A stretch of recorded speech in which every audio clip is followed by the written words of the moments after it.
identify mo muna yung mga keywords. So, ano yung keywords? Times. 5 years ago. Some. So, pag sinabi mong times, yung sabihin, multiply. Tama ba? Agree ba kayo doon? So, pag sinabi mong 5 years ago, subtraction. Dapat magpa-minus ka. Pag sinabi mong sum, mag-a-add ka ulit. Tama?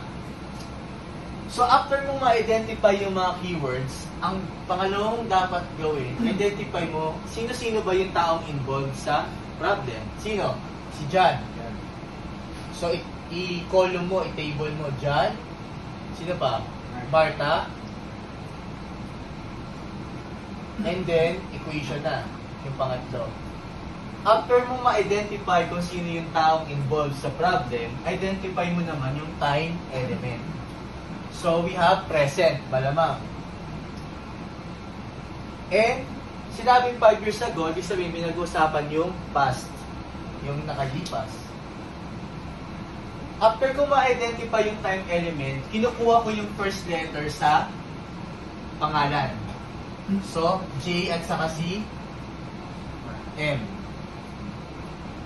And then, inaalam ko yung sa past. Ano yung sa past? 5 years ago. So, J minus 5. Ito, M minus 5. Okay, na-identify na natin. Kinuha na natin yung mga representation. After mo makuha yun, basahin mo na. First sentence. Para sa present yan. John is 4 times as old as Martha. Si John daw, J, is equal yan. Times 4 daw ng edad ni Martha. Anong edad ni Martha? M. So, 4 M. O, dito naman tayo sa pangalawang sentence. Yung pangalawang sentence about past na yan. So, dito yun. 5 years ago, the sum of their ages was 50. Ano daw yung edad ni John and Martha 5 years ago? Ito. Yan. So, pag-add natin, J minus 5.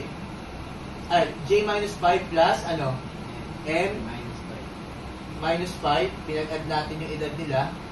Ito yung edad ni John. J minus 5. Sa past yun, M minus 5 sa past. Pag pinag-add mo daw, 50 yung kakalabasan. Pwede ka bang mag-solve ng magkaiba ng letter? Hindi. So, J is equal to 4M. So, substitute, magiging 4M.